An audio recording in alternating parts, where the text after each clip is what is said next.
Hello again, everyone. Marxmotorman here with my latest build. This is a Lionel 1700E articulated streamliner. They made these between 1935 and 1937.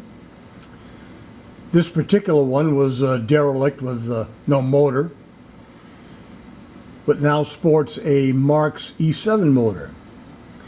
Now, I didn't have any of the original Tuscan red paint that these came in, but I had plenty of hunter green, so that's what I painted it. I think the yellow pin stripping adds a nice detail, plus I added some chrome stripping here around the windshield.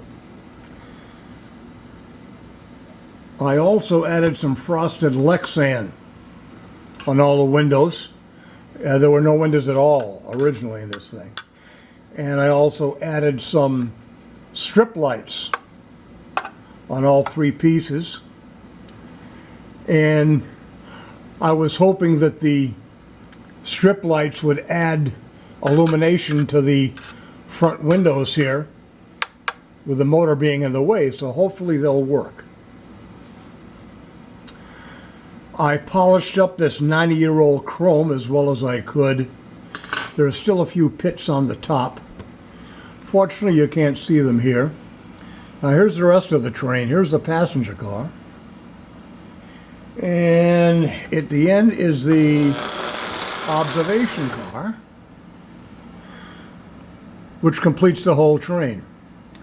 So now this next segment, I'm going to show you how I install the motor, how I install the frosted Lexan on the windows, and also how I install the strip lighting.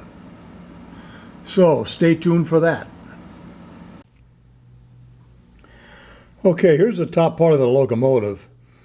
Now originally it was held in place by a ball and socket assembly, which was part of this casting right here. So I had to cut that off with a hacksaw and then grind it flat.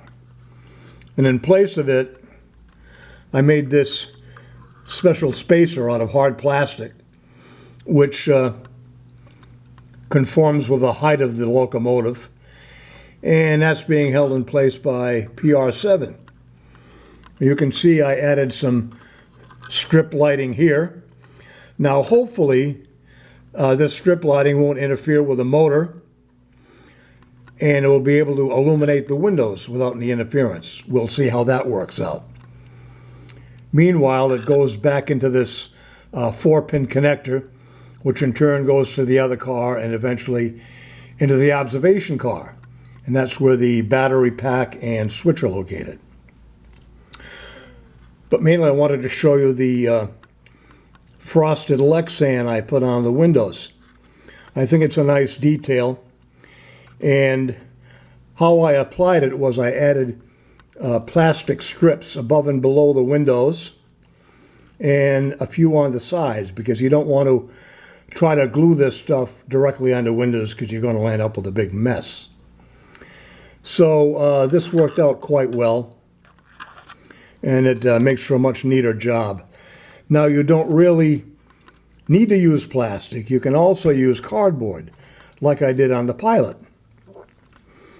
Okay, it's a lot cheaper, a lot easier to come by, and for curves like this, it works a lot better than the plastic. And I also did the back end of the observation car the same way. Now the Pilot is all finished at this point. There was a big L here for Lionel. I removed that and put in the Marx logo.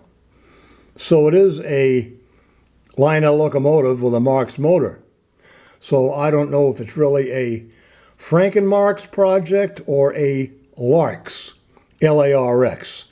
I think Larx is more appropriate, and it's a lot easier to spell. Now this piece here, the tail part of the observation car, was all painted. Once I stripped the paint, I saw how nice the metal was, so I decided to buff it out and just paint the bottom to match the bases of the other cars.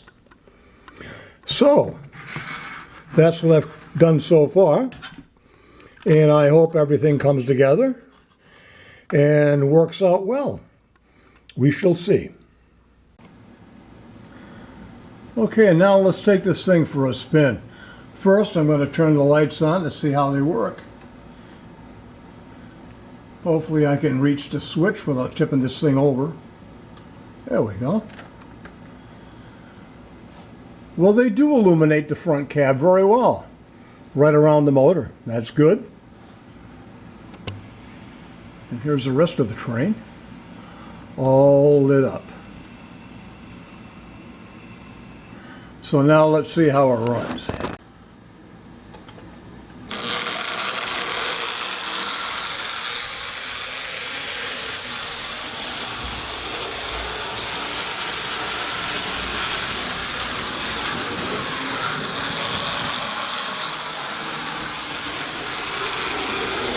Runs a lot better with that Marx motor.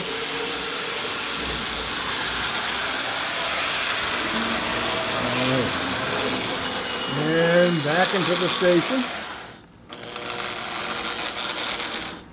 Another project completed. And I hope you enjoyed it as much as I enjoyed building it. So we'll see you next time.